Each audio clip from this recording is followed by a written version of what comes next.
Hello guys, welcome back to my channel. मैं सलोनी आप लोगों का स्वागत करती हूँ क्रेजी मैथ्स के चैनल पर। तो आज का अपना टॉपिक होने वाला है एल्जेब्रिक एक्सप्रेशन। एल्जेब्रिक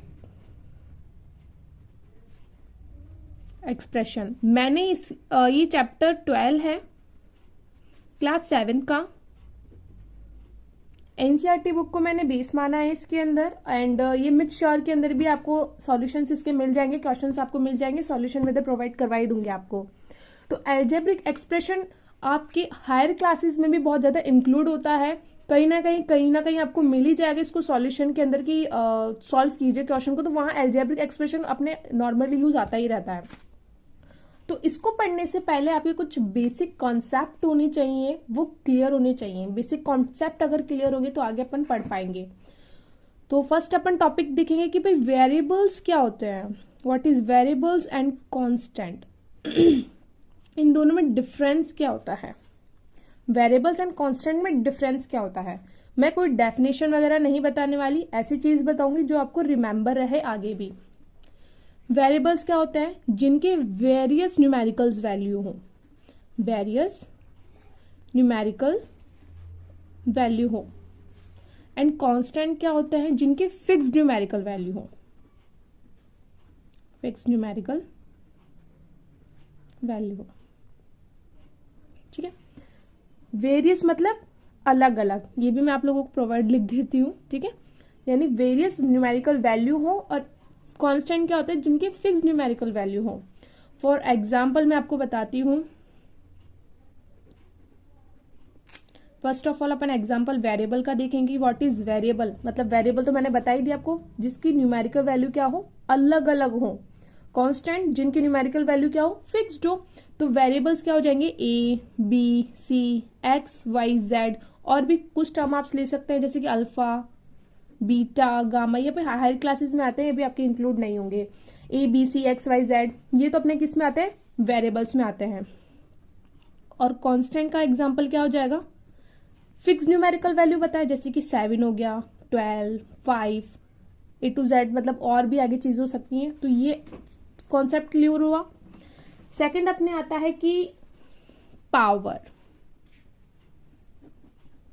पावर क्या होती है, ए स्क्वायर, ये क्या है, यहां पे 2 क्या है, पावर है, और ए क्या है यहाँ पे, बेस।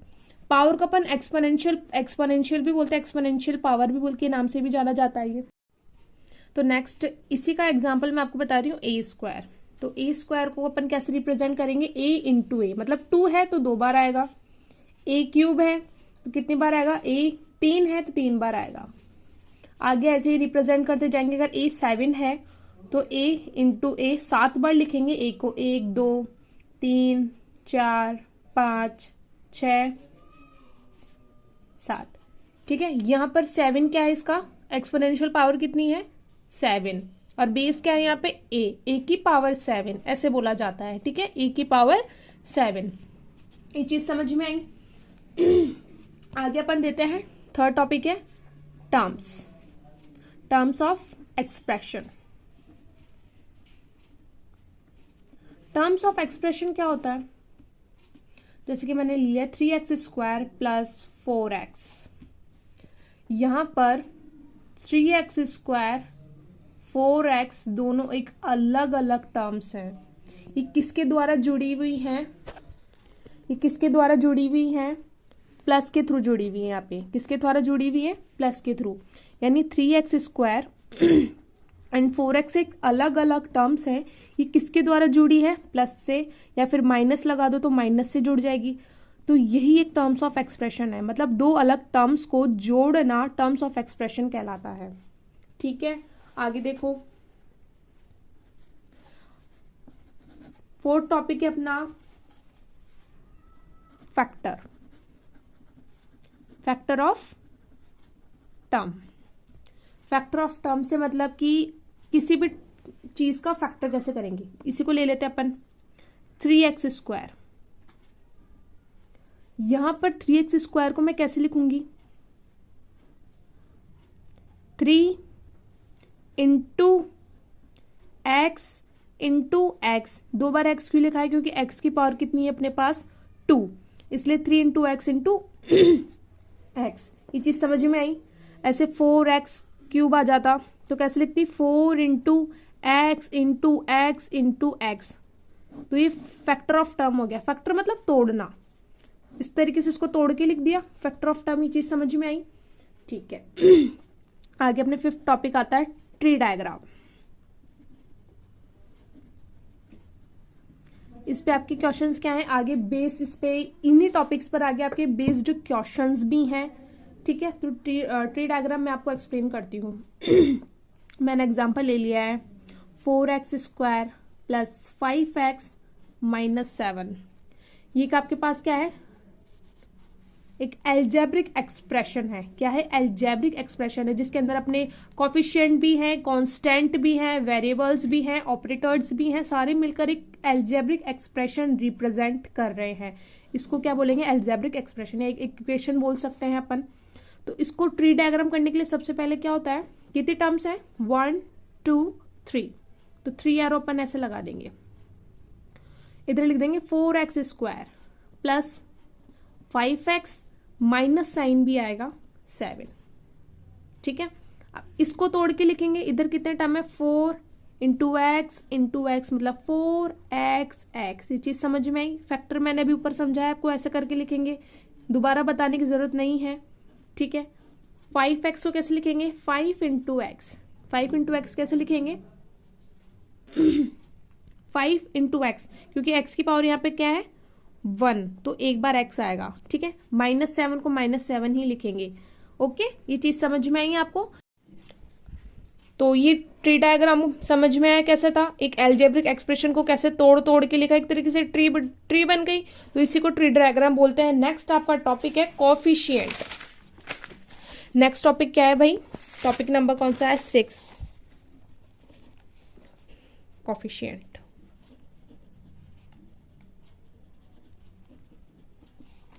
कोफिशिएंट क्या होता है, ठीक है। इधर मैं लिखती हूं 7x³। यहां x क्या है, अपने वेरिएबल है ना, 3 क्या है, यहां पे एक पावर है। ये चीज मैंने आपको पीछे पढ़ाई है, आपको याद होगी, ठीक है। और यहां पर जो 7 है ना, ये क्या है भाई, कोफिशिएंट। इसे ही कोफिशिएंट के नाम से बोला जाता है, मतलब वेरिएबल के साथ जो जुड़ा होगा वही क्या होगा, कोफिशिएंट। और इधर मैं +7 लगा दूं या +9 लगा दूं तो ये क्या हो जाएगा, कांस्टेंट। चीज समझ में आई। दोबारा दूसरा एग्जांपल देती हूँ, फर्स्ट एग्जांपल। सेकंड एग्जांपल आप ले लो, मेरे पास 11z5।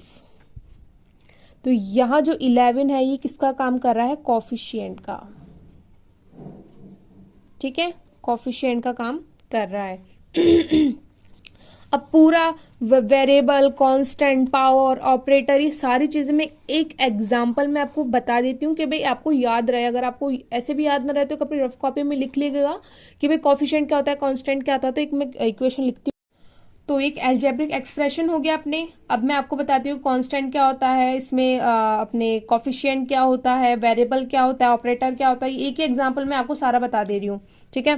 तो पहले ऐसे लिखूंगी, ये 3, किसी भी वेरिएबल के आगे कोई भी कोफिशिएंट ना हो तो वहां हमेशा 1 मानेंगे।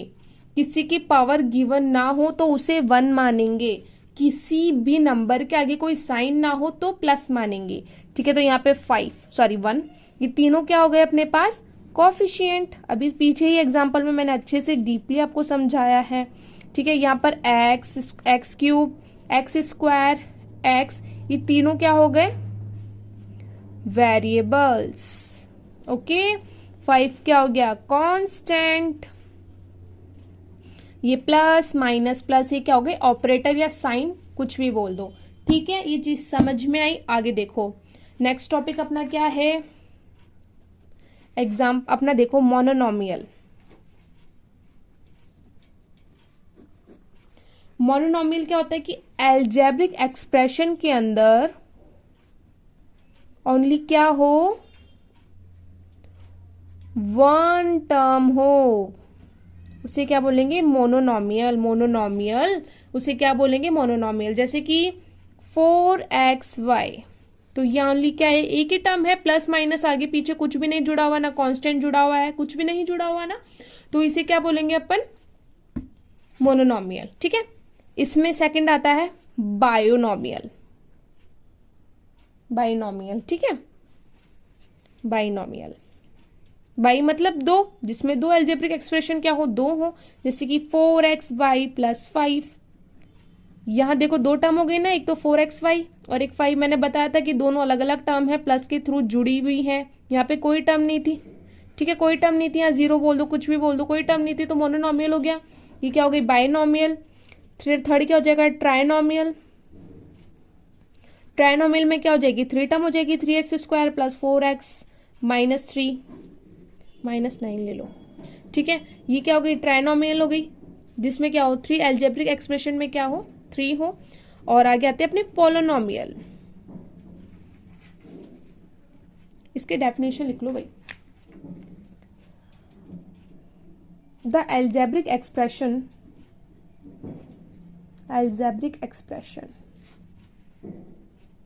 contains,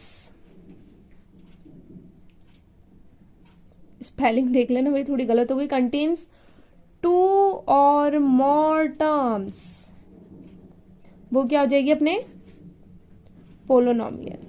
जिसमें एक दो से ज्यादा क्या हो, टर्म्स हो, उसे क्या अपन बोलेंगे, पोलोनोमियल। ये चीज समझ में आई? अब तक जितना भी पढ़ा है सब क्लियर हुआ है? लास्ट टॉपिक बचा है like term and unlike term, like term and unlike term, ये लास्ट टॉपिक है आपका। और इसके बाद पूरा जो थ्योरी वाला पार्ट था वो कंप्लीट हो गया। कल अपन क्वेश्चंस करेंगे, इस पे एनसीईआरटी बेस के जितने भी क्वेश्चंस हैं वो सारे करेंगे, एंड मिस श्योर की भी जो क्वेश्चंस है बुक के वो सारे करेंगे।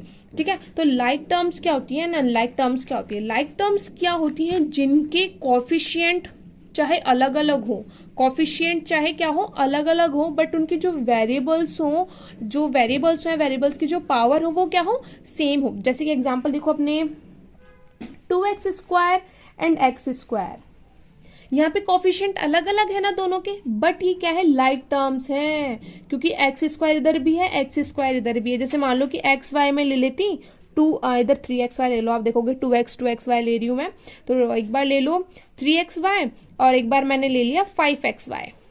कोफिशिएंट क्या है, दोनों के अलग अलग है, बट xy एंड xy दोनों क्या है, सेम है। ये first example, second example, third example देखो, 9y² x एंड 3xy²,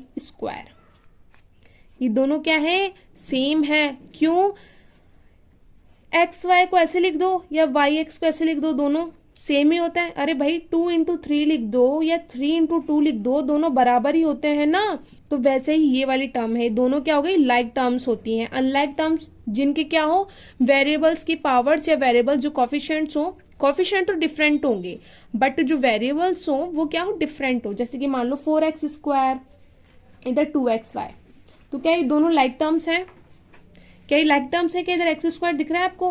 क्या इधर y दिख रहा है आपको? नहीं दिख रहा ना, तो ये क्या हो जाएंगी, like terms. Unlike terms, okay. ये सारे जो टॉपिक्स थे ये अब क्लियर हो गए हैं आपके, जितना भी मतलब आगे का कंटेंट था वो सारा कंटेंट मैंने क्लियर करवाया आपका। अब कल अपन इसमें बेस्ड क्वेश्चंस देखेंगे, उससे पहले आपको ये सारा बेसिक जितना मैंने पढ़ा है उतना क्लियर होना चाहिए, क्योंकि आगे क्वेश्चंस में बहुत ज़्यादा हेल्पफुल रहने वाला है। तब तक के लिए गुड बाय। एंड अगर आपको वीडियो अच्छी लगी हो तो चैनल को सब्सक्राइब, वीडियो को लाइक, अगर आपकी कोई क्लासमेट है तो उसे शेयर करना ना भूलिए।